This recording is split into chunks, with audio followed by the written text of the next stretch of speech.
చివరికి ఏ స్థాయికి వెళ్ళిపోయిందంటే లిక్కర్ వ్యాపారులు అయితే అక్రమ మద్యం అమ్ముకోవాలి. లేదంటే గనక ఇది కల్తీ మద్యం అమ్ముకోవాలి. లేదంటే గనక ఇతర రాష్ట్రాల నుంచి దొంగ మద్యం తెచ్చుకొని అమ్ముకోవాలి. లేపోతే మునిగిపోతారనమాట.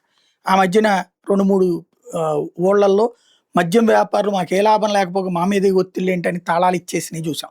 ఇప్పుడు కొత్తగా సాక్షి రాసుకొచ్చింది. ఎక్సైజ్ అధికారుల ధనదాహానికి ప్రభుత్వం ఇస్తామన్న మార్జిన్ ఇవ్వకపోవడం, ప్రజాప్రతినిధుల బెదిరింపులతో తాము తీవ్రంగా నష్టపోయినట్టు ఇద్దరు మద్యం వ్యాపారులు ఆవేదన వ్యక్తం చేశారు.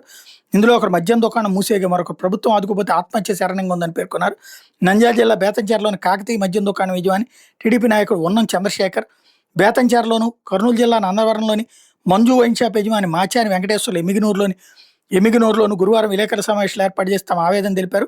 బేతంచెరలో ఉన్న చంద్రశేఖర్ మాట్లాడుతూ తన కాకతీయ మద్యం దుకాణాన్ని మూసేసినట్టు చెప్పారు. లాటరీ విధానంలో 5 దుకాణాలకు దరఖాస్తు చేసుకోగా దక్కలేదని, వేరే వ్యక్తుల నుంచి 58 లక్షలకు మద్యం దుకాణాన్ని కొనుగోలు చేశానని చెప్పారు.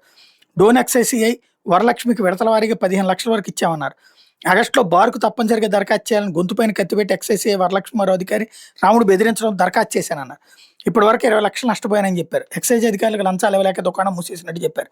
ఎమ్మిగినూరులో మాచాని వెంకటేశ్వర్లు మాట్లాడుతూ గత ఏడాది లక్కీ డిప్ ద్వారా తనకు నందవరంలో షాప్ నెంబర్ 59 దక్కిందని చెప్పారు. మద్యం అమ్మకాలపై 20% మార్జిన్ ఇస్తామన్న ప్రభుత్వం మాటలు నమ్మి బంగారు నగలు తత్తెరాలు తాకట్టు పెట్టి 20 లక్షలు గట్టి వ్యాపారం మొదలుపెట్టానన్నారు. ప్రభుత్వం 9.5% మార్జిన్ మాత్రం ఇవ్వడంతో ప్రతి నెల 3.5 లక్షల మేర నష్టం వచ్చిందని చెప్పారు. తర్వాత మార్జిన్ 13% పెంచినా లాభం లేకపోయిందన్నారు. దీనికి తోడు 9 లక్షలు పర్మిట్ రూము ఛార్జీ, సంవత్సరం తర్వాత రెంటల్ పెంపు, ఆ రెంటల్ ఫీజు ఒకరోజు లేట్ అయితే 1,00,000 నుంచి పెంచుకుంటూ పోవడంతో అవి కట్టలేక పూర్తిగా నష్టపోయినట్టు చెప్పారు. 2 నెలల రెంటు దాదాపు 11 లక్షలు చెల్లించలేక దుకాణంలో మద్యం స్టాక్ లేక మరియు ప్రజాప్రతినిధుల బెదిరింపులతో ఆత్మహత్య శరణంగా మారిందని చెప్పారు. తమ సమస్యల మీద ముఖ్యమంత్రి చంద్రబాబు నాయుడుకి వినతిపత్రం పంపినట్టు చెప్పారు.